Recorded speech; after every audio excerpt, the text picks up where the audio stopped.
Baiklah, kami dari kelompok 5 akan memaparkan materi tentang komunikasi pada kelompok khusus di penjara anak yang beranggotakan 3 orang, yaitu Albert Gaspers, Vera Kumulontang, dan Gracia Mamangkei. Menurut ahli Harold Laswell, teoretikus ternama yang banyak menyumbangkan ide dan pikirannya terkait cabang ilmu sosial dan komunikasi. Di tahun 1948, ia mengemukakan model komunikasi yang sederhana dan hingga kini masih diterapkan sebagai model komunikasi dasar. Kita masuk pada pengertian narapidana anak. Menurut Undang-Undang Nomor 23 Tahun 2002 tentang Perlindungan Anak, pada pasal 1 angka 1 menyatakan bahwa anak adalah seseorang yang belum berusia 18 tahun, termasuk anak yang masih dalam kandungan. Dalam Convention on the Rights of the Child atau Konvensi Hak Anak, menurut pasal 1 menyatakan bahwa anak berusia di bawah 18 tahun kecuali berdasarkan undang-undang yang berlaku bagi anak-anak kedewasaan dicapai lebih awal. Berikut hak dan kewajiban narapidana anak.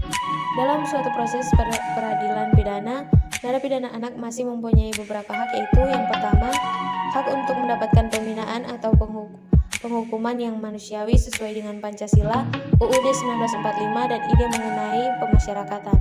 Yang kedua, hak untuk mendapatkan perlindungan terhadap tindakan yang merugikan atau menimbulkan penderitaan mental, fisik, sosial dari siapa saja.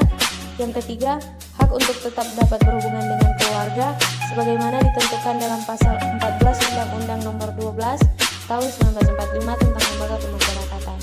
Yang keempat, mendapatkan pengurangan masa pidana atau remisi. Yang kelima, mendapatkan kesempatan berasimilasi termasuk cuti mengunjungi keluarga. Yang keenam, mendapatkan pembahasan masyarakat. Yang ketujuh, mendapatkan cuti menjelang bebas. Dan yang ke-8, mendapatkan hak-hak lain sesuai dengan peraturan perundang-undangan yang berlaku. Sementara kewajiban yang harus dilaksanakan oleh narapidana anak, yaitu setiap narapidana wajib mengikuti program pendidikan dan bimbingan agama sesuai dengan agama dan kepercayaannya. Baiklah, kita masuk pada faktor yang mempengaruhi anak menjadi narapidana. Yang pertama, keadaan sakit jiwa.